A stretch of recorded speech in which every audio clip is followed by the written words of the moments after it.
Kamusta mga Kapinoms TV?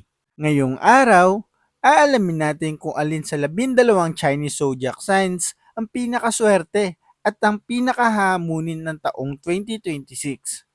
Hindi ito basta hulaan bagkus ito ay gabay base sa enerhiya ng Year of the Fire Horse, isang taon ng bilis, tapang at biglaang pagbabago. Sa Chinese belief, hindi pantay-pantay ang daloy ng swerte kada taon. May mga zodiac na tila tinatangay ng alon ng swerte at mayroon din kailangang kumapit, mag-ingat at magtimpi upang makaligtas sa unos. Sa video na ito, iraranggo natin ang top 12 hanggang top 1 base sa swerte sa karir, pera, relasyon at personal growth. Kung gusto mong malaman kung kailan ka dapat kumilos at kailan ka dapat maghintay ngayong 2026, manatili ka hanggang dulo dahil sisimulan na natin ang countdown. Top 12. Tiger. Sa taong 2026, ang Tiger ang siyang nasa pinakahuling pwesto pagdating sa swerte. Hindi dahil wala kang kakayahan, kundi dahil ang enerhiya ng Fire Horse ay salungat sa natural na ugali ng Tiger. Pareho kayong malakas, dominante, at gustong manguna. At kapag dalawang apoy ang nagsalpukan, madalas ay nauuwi ito sa banggaan. Para sa Tiger, ang 2026 ay taon ng impulsiveness. Maraming Tiger ang makakaramdam ng biglaang pagod, frustration, at pakiramdam na parang kahit anong sikap ay may humahad lang. Sa career, posible ang alitan sa boss, katrabaho, o business partner. Hindi dahil mali ka palagi, kundi dahil masyado kang diretsong magsalita ngayong taon. Sa pera, hindi inirerekomenda ang big investments o risky ventures. May tendency ang Tiger na magdesisyon base sa emosyon na sa 2026 ay maaaring mauwi sa pagkalugi. Kung may plano kang magnegosyo, mas mabuting maghintay, mag-observe at mag-ipon muna. Sa relasyon, mataas ang posibilidad ng tampuhan at misunderstanding. Ang Tiger ay kilala sa pagiging independent, ngunit sa taong ito, kailangan matutong makinig. Kung may asawa o partner ka, iwasan ang dominance at laging gustong ikaw ang tama. Ang magandang balita, ang 2026 ay character building para sa Tiger. Kung matututo kang magtimpi, magpakumbaba, at maghintay ng tamang oras, mas magiging matatag ka sa mga susunod na taon. Top 11. Rat. Year of the Rat. Ang rat ay kilala bilang matalino, madiskarte, at laging may plano. Ngunit sa 2026, tila mabagal ang takbo ng iyong swerte. Hindi man bagsak na bagsak, ngunit ramdam ang delay sa mga pangarap. Sa trabaho, maraming rat ang makakaramdam na parang hindi napapansin ang kanilang effort. May promotion na hindi ibinibigay, may proyekto na naantala, at may oportunidad na muntik na sana pero hindi natuloy. Ito ay taon ng patience para sa rat. Sa pera, sapat lang ang daloy. Hindi ka man mawawalan, ngunit hindi rin dadagsa ang biyaya. Ang payo sa rat ay huwag magpadala sa inggit. Ang 2026 ay hindi mo taon para makipagkumpetensya, kundi para magplano ng mas matibay na pundasyon. Sa pag-ibig, ang mga single rat ay maaaring makaramdam ng kalituan. May darating na interes, ngunit hindi malinaw ang intensyon. Para sa may relasyon, bantayan ang komunikasyon. Ang maliit na lihim ay maaaring lumaki kapag hindi agad hinarap. Gayunpaman, ang rat ay likas na survivor. Kung gagamitin mo ang taong ito para sa pag-aaral, self-improvement at tahimik na paghahanda, ikaw ay babangon ng mas malakas sa 2027. Top 10. Dog. Year of the Dog. Ang dog ay simbolo ng katapatan at prinsipyo. Ngunit sa 2026, tila sinusubok ang iyong pasensya at paninindigan. Maraming dog ang haharap sa emotional challenges, lalo na sa relasyon at pamilya. Sa career, maaaring makaramdam ang dog na hindi patas ang trato. May favoritism, may hindi pagkakaunawaan, at may pagkakataong pakiramdam mo ay ikaw ay laging nagbibigay pero kulang ang kapalit. Ang hamon dito ay huwag mawalan ng tiwala sa sarili. Sa usaping pera, hindi ito taon na malaking risk. Ang dog ay mas magiging ligtas kung pipiliin ng stability kaysa excitement. Ang mga biglaang gastos ay maaaring magdulot ng stress kung hindi mapaghahandaan. Sa pag-ibig, posibleng masaktan ang dog dahil sa labis na pagbibigay. Tandaan, hindi lahat ng tao ay kayang ibalik ang kabutihang ibinibigay mo. Matuto kang magtakda ng hangganan. Ang 2026 ay nagtuturo sa dog ng self-worth. Hindi ka laging kailangan magpakabayani. Minsan, ang tunay na tapang ay ang pagpili sa sarili. Top 9. Ox.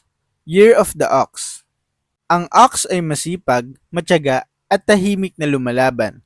Ngunit sa mabilis na enerhiya ng fire horse, ang ox ay makakaramdam ng pressure. Parang ang bilis ng mundo, pero ikaw ay gusto mo pa rin siguraduhin ang bawat hakbang. Sa trabaho, may pagkakataong mapipilitan kang mag-adjust sa bagong sistema o pamumuno. Hindi ito komportable para sa ox, ngunit kinakailangan. Ang mga ayaw sa pagbabago ay mas mahihirapan sa 2026. Sa pera, steady ngunit hindi babagyo ng swerte.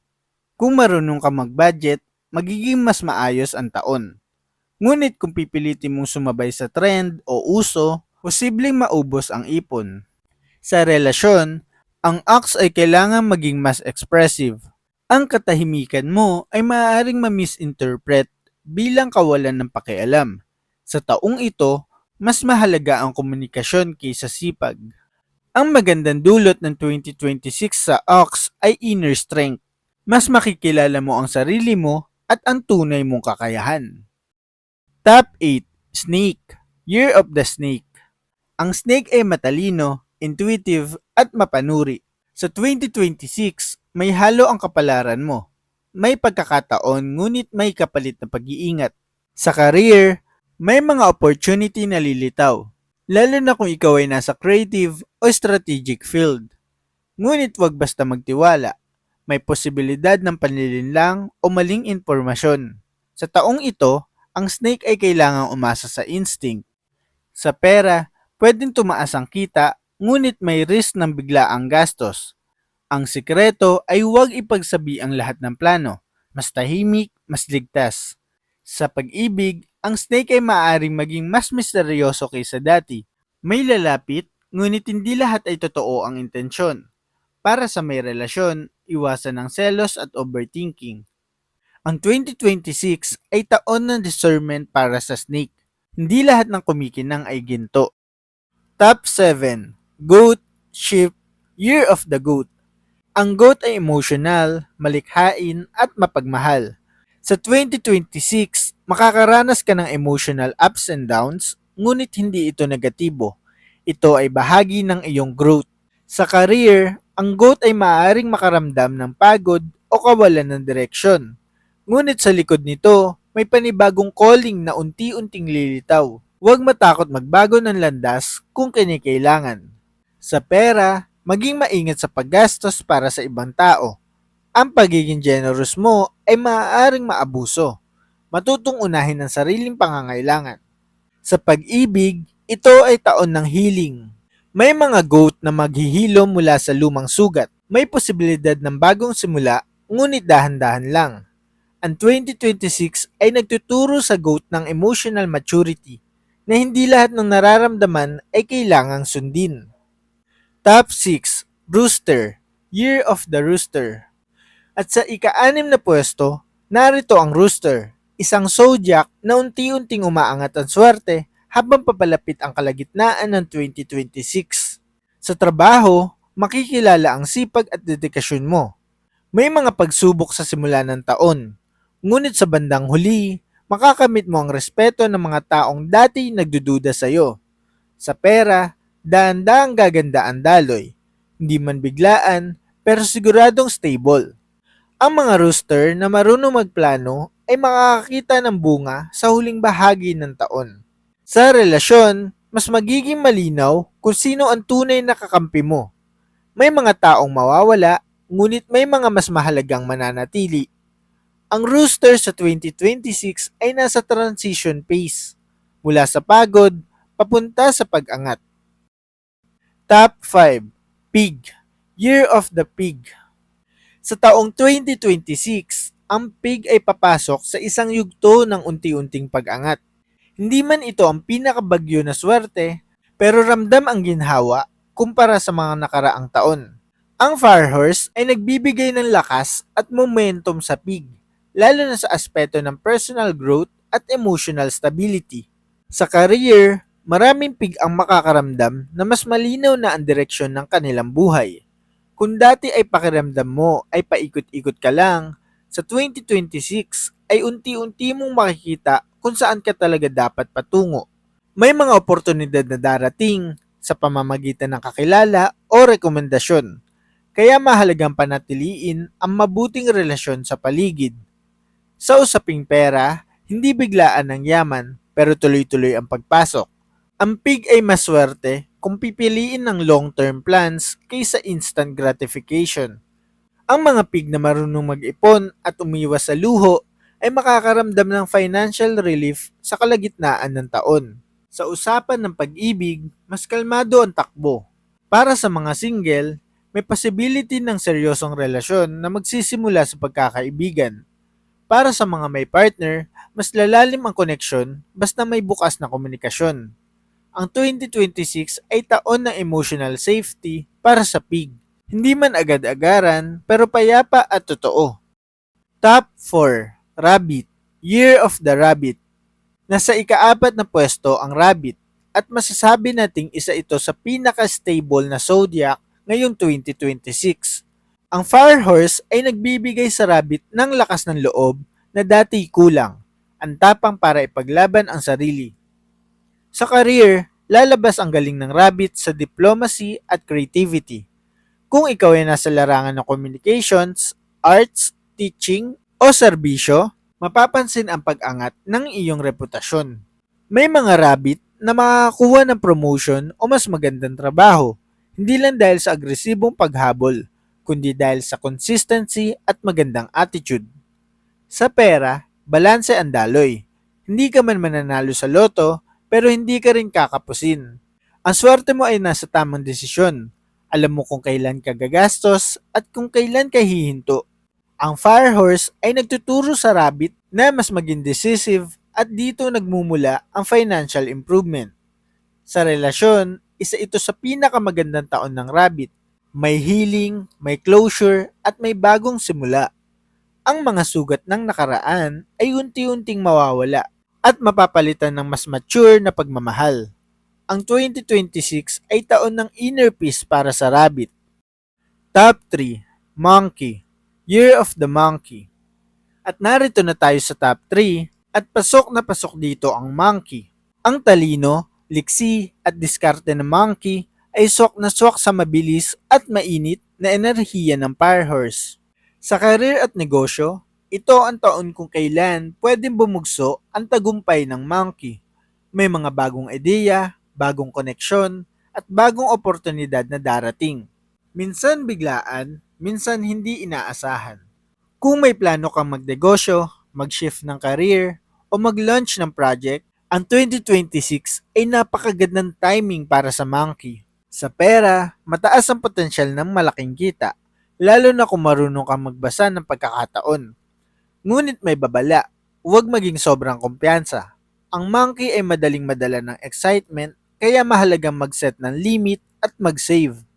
Sa pag-ibig, masigla at puno ng kilig ang taon. Maraming Monkey ang magiging attractive at blooming ngayong 2026. Maraming hanga, maraming lalapit. Para sa may relasyon, mahalaga ang honesty. Ang sobrang pagiging playful ay maaaring mauwi sa selos kung hindi malinaw ang intensyon. Ang Monkey sa 2026 ay simbolo ng opportunity meets preparation. Top 2. Dragon. Year of the Dragon. Sa ikalawang pwesto, ang makapangyarihang dragon. Ang 2026 ay isa sa pinakamalakas na taon para sa dragon pagdating sa ambisyon, leadership, at personal success. Sa career, natural na lalabas ang pagiging leader ng dragon. May mga pagkakataon na ikaw ang pipiliing mamuno, magsalita, o magdesisyon. Ang Firehorse ay nagbibigay sa iyo ng mas matinding drive at kung gagamitin mo ito ng tama, malayo ang mararating mo. Sa pera, mataas ang potensyal ng wealth accumulation. Ang dragon ay pwedeng kumita mula sa negosyo, investments o promotions. Ngunit tulad ng apoy, kailangang kontrolado. Ang sobrang yabang o pagmamadali ay maaaring magdulot ng problema. Sa relasyon, may halo ng passion at challenge. Ang dragon ay kailangang matutong magpahinga at makinig. Kung palaging ikaw ang nangingibabaw, maaaring makaramdam ng pagod ang partner. Ngunit kung may balanse, lalong titibay ang inyong relasyon. Ang dragon sa 2026 ay parang apoy na kayang magbigay liwanag o sumunog, depende sa paggamit. Top 1. Horse, Year of the Horse. At sa pinakahihintay na sandali, ang pinakaswerte ngayon 2026, walang iba kundi ang horse. Hindi ito sorpresa. Ang 2026 ay Year of the Fire Horse at natural na nasa iyo ang pinakamalakas na enerhiya. Ito ang taon kung kailan pakiramdam mo ay align ang mundo sa mga galaw mo. Sa career at negosyo, ito ang taon ng breakthrough. Maraming horse ang makakaramdam na biglang bumilis ang takbo ng buhay. May biglaang promotion, malaking project, o oportunidad na magbabago ng trajectory ng iyong career. Ang tapang at determinasyon mo ay gagantimpalaan. Sa pera, isa ito sa pinakamagandang taon para sa financial growth. May posibilidad ng malaking kita lalo na kung handa kang kumilos at mag-risk ng may tamang plano. Ang horse ay swerte sa ventures na may kinalaman sa travel, sales, leadership at creativity. Sa pag-ibig, puno ng passion at excitement ang taon. May mga horse na makakatagpo ng tao na magpapabilis ng tibok ng kanilang puso. Isang relasyon na puno ng apoy. Para sa may partner, babalik ang spark basta't hindi pababayaan ang emotional connection. Sa kalusugan, mataas ang energy level, ngunit may paalala. Huwag abusuhin ang sarili. Ang sobrang bilis ay maaaring mauwi sa burnout kung hindi magpapahinga. Ang horse sa 2026 ay simbolo ng momentum, tapang at tagumpay. Kung may taon na dapat kang maniwala sa sarili mo, ito na yon. At ayan na nga mga Kapinoms TV. Kumpleto na ang ating top 12 hanggang top 1 Chinese Zodiac Signs Luck Ranking para sa 2026.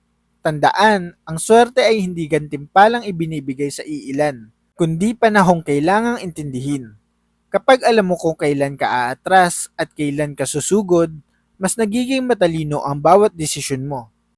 Ang Chinese Zodiac ay hindi eksaktong hulang mangyayari sa buhay mo, kundi gabay, isang paalala kung kailan ka dapat mag-ingat at kung kailan ka dapat maniwala sa sarili mo. Hindi mahalaga kung nasa itaas o ibaba ang ranggo mo. Ang mahalaga ay handa ka para sa 2026. Ngayong Year of the Fire Horse 2026, matututunan nating lahat na ang tunay na swerte ay hindi nasa bilis ng pag-angat, kundi sa kontrol, disiplina, at tamang timing. Ang apoy ay pwedeng magbigay liwanag, pero pwede ring makasunog kung hindi mo igagalang. Kung hindi man ikaw ang top 1 ngayong taon, hindi ibig sabihin nito ay talo ka. Ang bawat taon ay may dalang aral, at ang bawat hamon ay may kapalit na lakas. Ang tunay na swerte ay nasa tamang desisyon, disiplina, at paniniwala sa sarili. Kaya anuman ang zodiac sign mo, gamitin mo ang taong ito hindi lang para umasa sa swerte, kundi para gumawa ng matatalinong hakbang. Dahil sa huli, ang swerte ay nagiging totoo lamang kapag sinamahan mo ng aksyon. Hanggang sa muli mga Kapinoms TV. Maraming salamat sa panonood. Ito ang Pinoms TV.